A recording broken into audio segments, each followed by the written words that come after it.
స్వేచ్ఛ ఉంది కదా అని ఇష్టారీతిన మాట్లాడితే ఎవరిని వదిలిపెట్టేది లేదని వార్నింగ్ ఇచ్చారు ఏపీ హోంమంత్రి అనిత. నోటికొచ్చినట్టు మాట్లాడడానికి ఉన్నది అధికారంలో ఉన్నది వైసీపీ ప్రభుత్వం కాదు అన్నారు. స్క్రిప్ట్ ఎవరు రాసినా అనుభవిస్తుంది పోసాని కృష్ణమురళి అన్న అనిత తాము ఎవరిని టార్గెట్ చేయడం లేదని స్పష్టం చేశారు. రాష్ట్రంలో రెడ్ బుక్ రాజ్యాంగం అమలు చేస్తే ఏ ఒక్క వైసీపీ నేత కూడా బయట తిరగరని హెచ్చరించారు.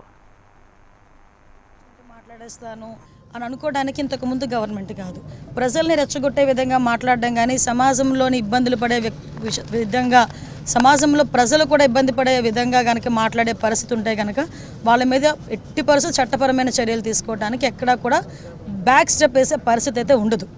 ఒకటి మాత్రం చాలా క్లియర్గా గుర్తుంచుకోవాలి, ఇది మీ గవర్నమెంట్ కాదు.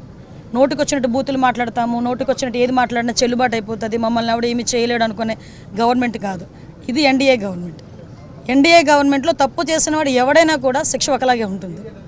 నువ్వు నోటికి వచ్చినట్టు రెచ్చగొట్టే విధంగా మాట్లాడతాము, దానికి మాకు సంబంధం లేదు, మీరు మమ్మల్ని ఏమీ చేయలేరంటే కనుక ఊరికనే ప్రసక్తి అయితే ఉండదు. లీగల్గా అడ్వైస్ తీసుకుంటాము, డెఫినెట్గా చట్టపరమైన చర్యలు అయితే తీసుకుంటాం. ఈ స్క్రిప్ట్ ఎవరిది చదివినా శిక్ష అయితే అతనికే కదా పడుతుంది. ఏదైనా చదవచ్చు, కానీ అనుభవించే రాజు ఆయనే కదా అవుతున్నాడు. ఓకేనండి, నేను ఒకటి అడుగుతున్నానండి మిమ్మల్ని, డైరెక్ట్ క్వశ్చన్. పోసాని మాటల్ని టాలరేట్ చేసి అయ్యో పాపం అనుకునే ఒక్క మనిషిని తీసుకురండి, మేము ఆలోచిస్తాం ఒకసారి మాట్లాడడానికి. పోసాని మాటలు ఇష్టానుసారంగా మాట్లాడిన తర్వాత సభ్య సమాజం తలదించుకునే విధంగా సాధారణంగా అనకూడదు, కానీ ఇల్లిటరేట్స్ కూడా అలాంటి మాటలు మాట్లాడుకోరు. సో అవతల వాళ్ళకి మనోభావాలు దెబ్బతిన్నాయి, వాళ్ళ ఆత్మగౌరవాలు దెబ్బతిన్నాయి.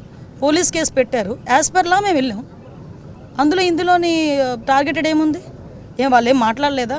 వాళ్ళు అటువంటి కామెంట్స్ చేయలేదా? నీకైతే వాక్ స్వతంత్రం ప్రజాస్వామ్యంలో అంబేద్కర్ గారు ఇచ్చారు, కానీ ఎలా పడితే అలా మాట్లాడమని అది ప్రజాస్వామ్యంలోని కూడా రాజ్యాంగంలో కూడా లేదు. అంటే అవతల వాళ్ళని రెచ్చగొట్టే విధంగా మాట్లాడడం కానీ, ప్రభుత్వాలని రెచ్చగొట్టే విధంగా మాట్లాడడం కానీ, ప్రజలను రెచ్చగొట్టే విధంగా మాట్లాడే పరిస్థితులు ఉంటే కనుక కంపల్సరీగా చట్టపరమైన చర్యలు తీసుకుంటాం.